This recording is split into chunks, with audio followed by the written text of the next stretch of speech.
Hello everyone and welcome to wings IAS JKAS। गाइस, हम आपके लिए एक इनिशिएटिव लेके आए हैं जिसमें हम 5 मिनट में 5 कंसेप्ट जो है उनको कवर करेंगे। तो गाइस, ये हमारा पहला वीडियो है और पहले वीडियो में हम कवर करने वाले हैं हमारे कुछ क्वेश्चंस जो PYQs हैं आपके, और पहला जो MCQ सेशन रहेगा it will be on environment and ecology. So let's get started. The first question is vultures, which used to be very common in India countryside some years ago, are rarely seen nowadays. This is attributed to, guys, जो आपका vultures है they have extremely been in news। जो आपके vulture का population है वो India में constantly decline हुआ है। अगर हम बात करें तो 90% of the vulture population has declined in India, और यहाँ पर जो है उसका सबसे बड़ा reason पूछा गया है of the vulture population decline. Number 1 is the destruction of their nesting sites by new invasive species. Number 2, a drug used by cattle owners for treating their diseased cattle. Number 3, scarcity of food available to them. And number 4, a widespread, persistent and fatal disease among them. तो याद रखिएगा, India में 90% vulture population के decline का अगर सबसे बड़ा reason है, it is a drug which is used by the cattle owners, ताकि अपनी जो कैटल्स हैं उनकी डिजीज़ को फाइट करने के लिए जो ड्रग यूज़ होता है उसकी वजह से वल्चर का पॉपुलेशन डिक्लाइन हो रहा है। तो आपको याद रखना है कि वो कौन सा ड्रग है। तो आपका जो ड्रग है that is diclofenac. Now diclofenac क्या है? Diclofenac is basically a painkiller. जो कौन देते हैं? जो आपके कैटल ओनर्स होते हैं ना, वो रात के टाइम पे आपके उनके कैटल्स को डाइक्लोफिनैक देते हैं ताकि उनको कोई भी बॉडी पेन हो तो उससे रिलैक्स मिल जाए। लेकिन अब देखो वल्चर्स क्या है? Vulture is a specialised carnivorous, meaning it's a scavenger, right. अब जब ये कैटल्स जो है वो उनकी डेथ हो जाती है तो उनके ऊपर वल्चर जो है फीड करते हैं। तो ये जो डाइक्लोफिनैक है डायरेक्टली नहीं बट इनडायरेक्टली इनकी बॉडी में एंटर कर रहा है, जिसकी वजह से diclofenac has become the biggest reason for the decline in the vulture population. और वल्चर की पॉपुलेशन में रैपिडली डिक्लाइन जो है वो ऑब्जर्व किया गया है। एक है डाइक्लोफिनैक और एक है आपका एक्लोफिनैक। ये दोनों ड्रग्स जो हैं वो आपके रिसेंटली बैन हो गए हैं और अब आप इनको यूज़ नहीं कर सकते। अगर हम डाइक्लोफिनैक की बात करें तो diclofenac is an anti inflammatory veterinary drug और this works as a painkiller, और अब इसको बैन कर दिया गया है। अब देखो, अगर बैन कर दिया गया है तो कोई ना कोई ऑल्टरनेटिव भी तो आएगा। तो जो ऑल्टरनेटिव आया है डाइक्लोफिनैक का दैट इज मिलॉक्सिन। ठीक है, so meloxicam is the alternative for diclofenac and diclofenac is the reason for the decline in the vulture population। इसके अलावा रिसेंटली आपका जो national board for wild life है उसने एक वल्चर कंजर्वेशन एक्शन प्लान लेकर आए हैं, और जो ये कंजर्वेशन प्लान है it is going to be from 2020 से लेके 2025, ये 5 सालों के लिए जो है ये कंजर्वेशन प्रोग्राम जो है वो चलेगा। इसके अलावा जो है ब्रीडिंग सेंटर्स बनाए जाएंगे आपके उत्तर प्रदेश, त्रिपुरा, महाराष्ट्र, इन जगहों पे जो है वो ब्रीडिंग सेंटर्स भी बनाए जाएंगे for the vulture conservation of the vulture population. Okay, let's move on to the next question. Number 2 is which of the following adds or add carbon dioxide to the carbon cycle on the planet Earth? Number 1, is it the volcanic action? Number 2, is it respiration? Number 3, is it photosynthesis? और number 4, is it decay of organic matter? देखो, ये तो आपका simple elimination से भी हो सकता है, क्योंकि जो फोटोसिंथेसिस है, फोटोसिंथेसिस का बाय प्रोडक्ट जो है वो ऑक्सीजन है, it is not carbon dioxide. तो ऑब्वियसली फोटोसिंथेसिस तो नहीं हो सकता। तो अगर आप अपना थर्ड ऑप्शन को हटाएंगे, this option also goes and this option also goes, तो which adds carbon dioxide to the carbon cycle, तो आपका आ जाएगा 1, 2 एंड 4। ठीक है, सो वॉल्केनिक एक्शन भी करता है, आपका रेस्पिरेशन भी है, डिके ऑफ ऑर्गेनिक मैटर, ये जो है आपका कार्बन डाइऑक्साइड को प्रोड्यूस करता है। ठीक है, Number 3 is leaf litter decomposes faster than in any other biome, and as a result the soil surface is often almost bare.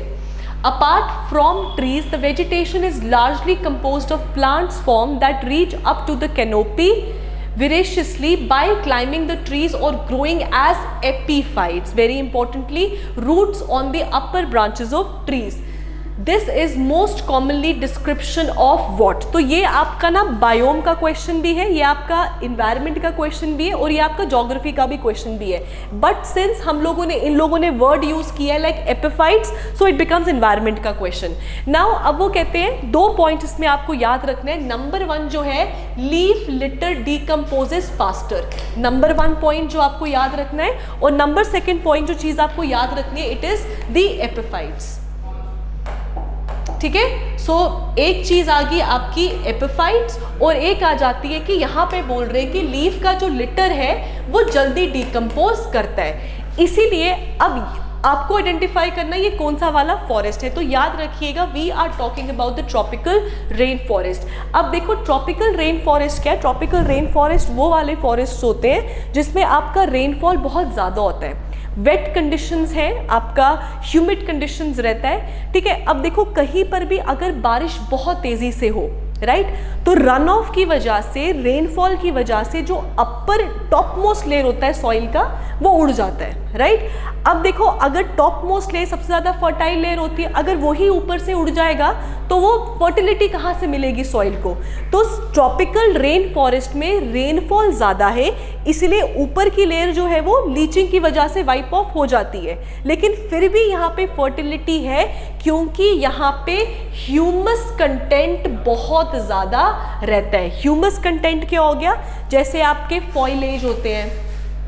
ठीक है, फॉइलेज क्या हो गया आपका, प्लांट्स, आपकी लीव्स का डेड होगा, उसके ऊपर जो है क्योंकि वेट और ह्यूमिड कंडीशंस है, वार्म कंडीशंस है, तो इसलिए इसके ऊपर डीकम्पोजर्स बहुत तेज़ी से एक्ट करते हैं और कॉन्स्टेंटली इस फॉइलेज को जो है वो ह्यूमस कंटेंट में कन्वर्ट कर रहे हैं. इसीलिए यहाँ पे लीफ लिटर जो है वो बहुत जल्दी से डीकम्पोज होता है in comparison to any other biome.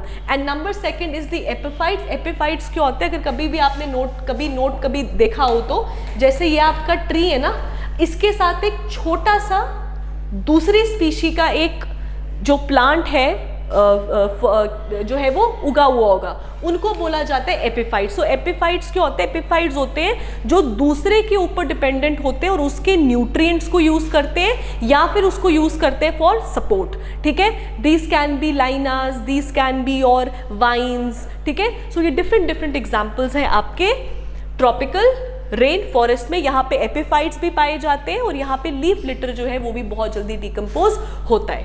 Clear हो गया जी? Okay, next up we have what is blue carbon. वो पूछ रहे हैं कि भाई ब्लू कार्बन क्या होता है. Number 1, carbon captured by oceans and coastal ecosystem. Number 2, carbon sequestered in forest biomass and agriculture soils. Number 3, carbon contained in petroleum and natural gas. And number 4, carbon present in the atmosphere. Since we are talking about the blue carbon, तो याद रखिएगा blue carbon वो carbon होता है जो आपके oceans और coastal ecosystem जो है वो कैप्चर करते हैं. सो याद रखिएगा ब्लू कार्बन क्या हो गया, blue carbon is related to your water bodies. अगर ग्रीन कार्बन होता then the answer would have been option number B.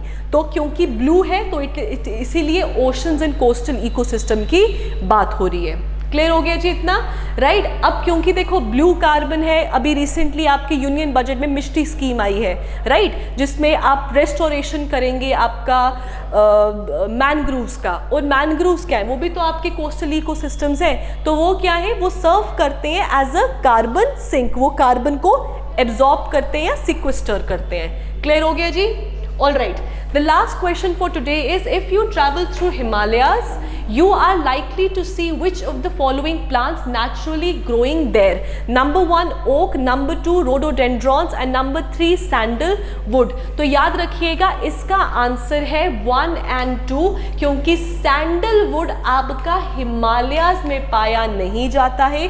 Sandalwood जो है वो आपका साउथ इंडिया में पाया जाता है and it is endemic to the Eastern Ghats. अगर हम बात करें रेड सैंडलवुड की तो वो आपका एंडेमिक है साउथ इंडिया के ईस्टर्न घाट्स पे, फॉर एग्जांपल आंध्र प्रदेश, वो वहाँ का एंडेमिक है, राइट। तो सैंडलवुड जो है वो साउथ इंडिया का है, it has nothing to do with the Himalayas. Himalayas में आपका ओक मिलता है, रोडोडेंड्रॉन्स मिलते हैं।